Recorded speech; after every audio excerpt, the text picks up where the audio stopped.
우리가 흔히 멋진 건물을 보면서 와, 저 건물 지은 건축가 누구지? 이런 말 하잖아요. 그렇죠. 흔히 그렇게 부르죠. 그런데 막상 뭐 계약서나 관공서 문서를 보면 건축가가 아니라 건축사라는 단어가 떡하니 등장합니다. 이게 비슷해 보이니까 그냥 혼용해서 쓰는 말인가 싶기도 한데 사실 이 두 단어 사이에는 우리가 생각하는 것보다 훨씬 큰 간극이 존재해요. 맞습니다. 아주 큰 차이가 있죠. 그래서 오늘 당신이 보내주신 자료들을 바탕으로 이 알쏭달쏭한 두 용어 건축가와 건축사의 세계를 속 시원하게 한번 정리해 보려고 합니다. 이게 그냥 말장난이 아니라 만약 당신이 내 집을 짓는다면 누구의 손에 당신의 안전과 재산을 맡겨야 하는지 아주 현실적인 문제와 직결되어 있습니다. 네. 오늘 분석의 핵심은 이 두 전문가의 역할을 명확히 구분하는 겁니다. 단순히 용어를 아는 걸 넘어서요. 건축이라는 세계가 어떤 시스템으로 돌아가는지 그 본질을 이해하는 데 있습니다. 시작하기 전에 이 문장 하나만 기억해 두시면 좋을 것 같아요. 어떤 문장이죠? 모든 건축사는 건축가일 수 있지만 모든 건축가가 건축사는 아니다. 오... 오늘 대화가 끝날 때쯤이면 이 문장이 왜 건축계의 중요한 진실을 담고 있는지 완벽하게 이해하게 되실 겁니다. 와, 그 문장만 들어도 벌써 흥미진진한데요. 모든 건축사는 건축가이지만 모든 건축가가 건축사는 아니다. 그럼 대체 그 결정적인 차이가 뭔지 단어의 의미부터 한번 파헤쳐보죠.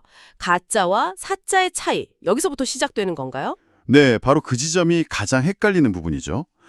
쉽게 말해서 건축가, 아키텍트는 훨씬 넓고 포괄적인 개념입니다. 포괄적인 개념이요. 네, 당신이 보내주신 자료들을 종합해보면 건축에 대한 전문 지식과 기술을 가지고 창의적인 아이디어를 더해서 건물을 구상하고 디자인하는 사람을 폭넓게 일컫는 말이죠. 아, 그래서 꼭 국가 자격증이 없더라도 뛰어난 공간 디자이너나 건축학과 교수님, 심지어 건축 비평가까지도 넓은 의미의 건축가로 불릴 수 있습니다. 그렇군요.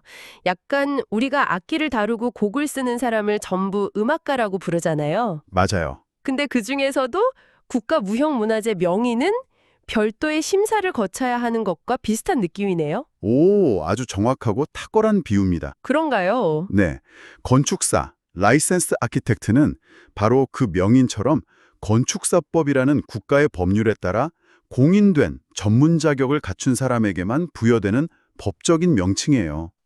법적인 명칭? 네, 국토교통부 장관이 시행하는 아주 어려운 자격 시험에 합격하고 면허를 취득한 사람만이 건축사라는 이름을 쓸 수 있죠. 이들의 역할은 단순히 건물을 아름답게 디자인하는 걸 넘어섭니다. 어떤 걸 더하죠? 건물의 설계와 공사감리, 즉 건물이 법규에 맞게 안전하게 지어지고 있는지 감독하는 업무를 법적으로 수행할 수 있는 유일한 전문가예요.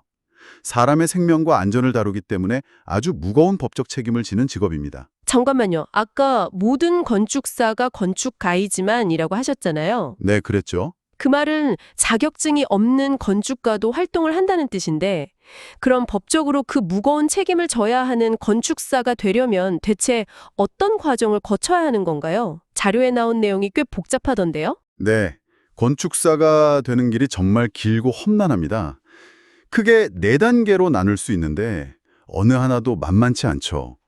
우선 첫 번째 단계는 학위입니다. 그냥 건축학과를 나오면 되는 게 아니고요.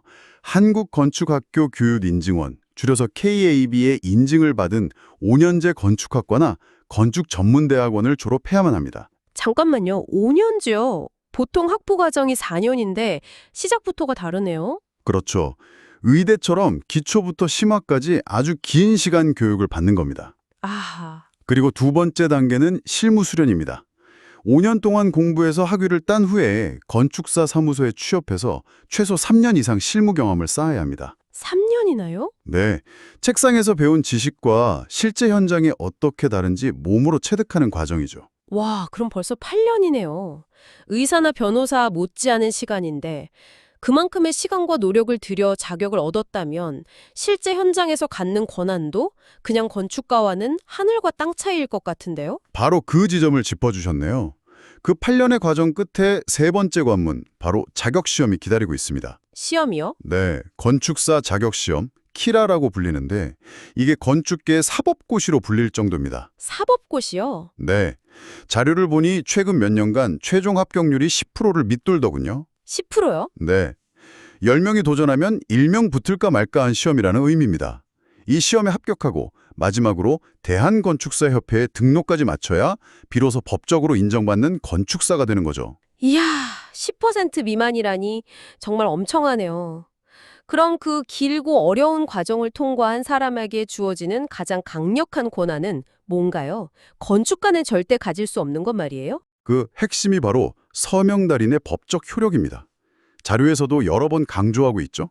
서명 날인. 네, 오직 건축사가 자신의 이름을 걸고 서명하고 도장을 찍은 설계도면만이 법적인 효력을 갖습니다. 아, 우리가 집을 짓거나 건물을 올릴 때 관공서의 허가를 받아야 하는데 이때 제출하는 모든 공식 도면에는 반드시 건축사의 서명과 도장이 들어가야 합니다. 이게 없으면 그냥 잘 그린 그림이 불과해요. 그게 핵심이군요. 그럼 만약에 세계적으로 유명한, 하지만 한국 자격증은 없는 안도 타다오나 렌조 피아노 같은 건축가가 한국에 건물을 짓는다면 어떻게 되나요? 좋은 질문인데요. 그 사람의 디자인도 결국 한국 건축사의 서명과 도장이 있어야만 실현될 수 있는 건가요? 정확합니다. 아무리 세계적인 거장이라도 한국의 건축법규와 제도를 따라야 하죠. 그렇군요. 그래서 보통 그런 경우에는 해외 건축가가 기본 설계를 하고 그 디자인을 한국의 법규와 조건에 맞춰 실제로 구현하고 인허가를 진행하는 역할은 한국의 건축사 사무소와 협업해서 진행합니다. 최종적으로 법적인 책임을 지고 도장을 찍는 건 한국 건축사인 셈이죠. 와, 심지어 건축사법에 따라 건축사 자격이 없는 사람이 건축사라는 명칭을 쓰거나 건축사 사무소를 차리면 처벌받을 수도 있습니다. 그만큼 엄격하게 관리하는 거군요. 네, 그뿐만이 아닙니다. 한번 자격을 땄다고 끝나는 게 아니에요. 또 있나요? 네, 건축사는 3년마다 자격을 갱신해야 하는데 이 과정에서 60시간 이상의 실무 교육을 의무적으로 이수해야 합니다. 계속 공부를 해야 되네요. 그렇죠. 끊임없이 바뀌는 법규나 신기술을 계속 공부해야 한다는 뜻이죠. 만약 고의나 중대한 과실로 문제를 일으키면 국토교통부 장관이 자격을 박탈할 수도 있을 만큼 그 책임의 무게가 다릅니다. 자, 그럼 이제 가장 현실적인 질문을 드려볼게요. 이 방송을 듣는 당신이 평생 모은 돈으로 집을 짓기로 결심했다면 누구를 찾아가야 할까요? 창의적인 디자인을 원하면 건축가를, 안전하고 법적인 절차를 원하면 건축사를 찾아가야 하는 건지 아니면 다른 답이 있는 건지 궁금하네요. 정말 좋은 질문이고 많은 분들이 가장 혼란스러워하는 지점이죠. 결론부터 명확히 말씀드리면 건축물의 설계와 감리를 위해서는 반드시 건축사 사무소를 찾아가야 합니다. 무조건이요? 네. 보내주신 자료 중에 아주 중요한 사례가 있었어요. 한 건축주가 비용을 아끼려고 건설회사, 즉 시공사의 설계와 시공을 통째로 맡겼다가 큰 낭패를 본 경우였죠. 저도 그 사례를 봤어요. 설계가 제대로 안 된 상태에서 공사부터 시작했다가 나중에 설계 변경이 계속되면서 공사비는 눈덩이처럼 불어나고 결국 소송까지 갔다고 적혀 있었죠. 맞습니다.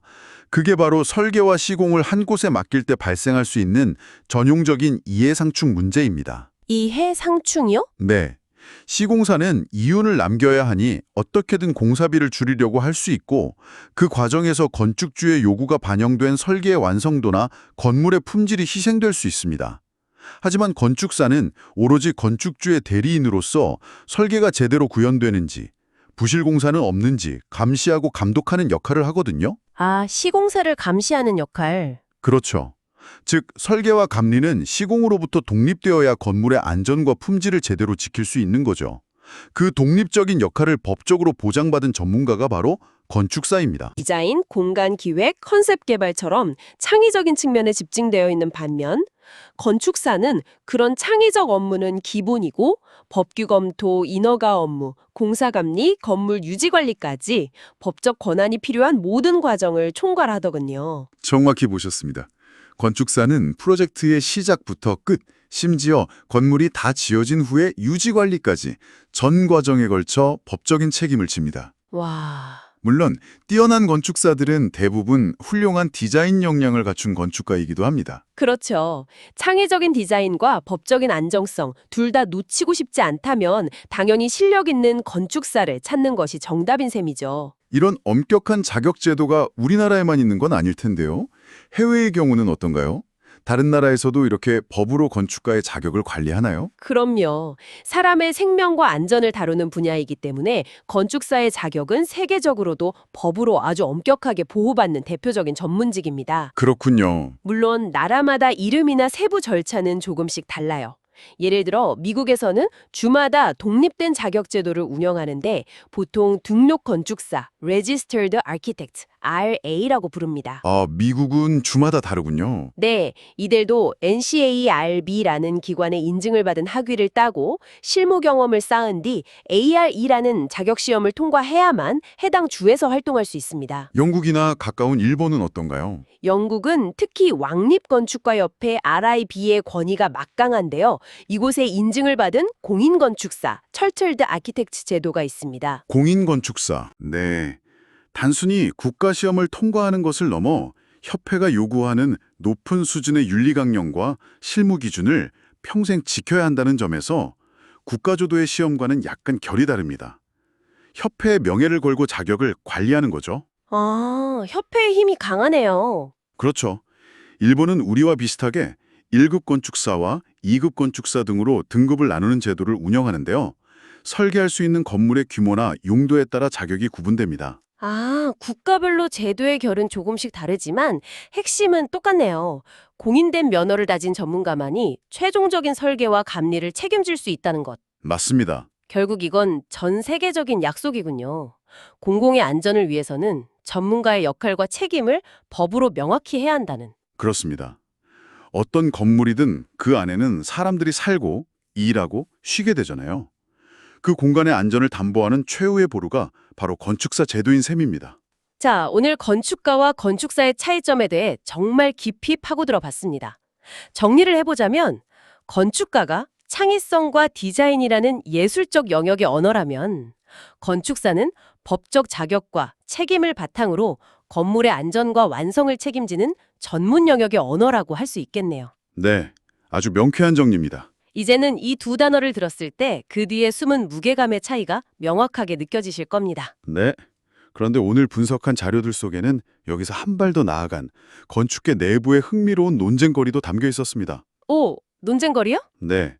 일부 전문가들은 현재의 혼란을 막고 전문가의 위상을 제대로 세우기 위해서 법적 자격을 갖춘 건축사만이 architect, 즉 건축가라는 칭호 자체를 독점적으로 사용해야 한다고 주장합니다. 아, 그러니까 자격증 없는 사람은 아예 건축가라는 말 자체를 쓰지 못하게 법으로 막자는 거군요. 굉장히 강한 주장이네요. 맞습니다. 아까 음악가 비유로 돌아가자면 국가가 인정한 명인만 음악가라고 부르고 나머지는 그냥 연주자라고 부르자는 것과 비슷하죠. 와, 이 주장은 우리에게 아주 근본적인 질문 하나를 던집니다. 어떤 질문이죠? 어떤 전문 분야에서 대가 또는 마스터라는 칭호는 과연 타고난 재능과 창의성으로 자유롭게 얻어줘야 하는 걸까요? 아니면 수년간의 훈련과 엄격한 국가 자격, 그리고 법적 책임을 완수한 사람에게만 독점적으로 주어져야 하는 걸까요? 이 질문은 비단 건축 분야뿐만 아니라 의사, 변호사, 요리사 등 우리 사회가 다양한 분야의 전문성을 어떻게 인정하고 그 가치를 매기는지에 대한 더 깊은 고민으로 이어질 수 있을 겁니다.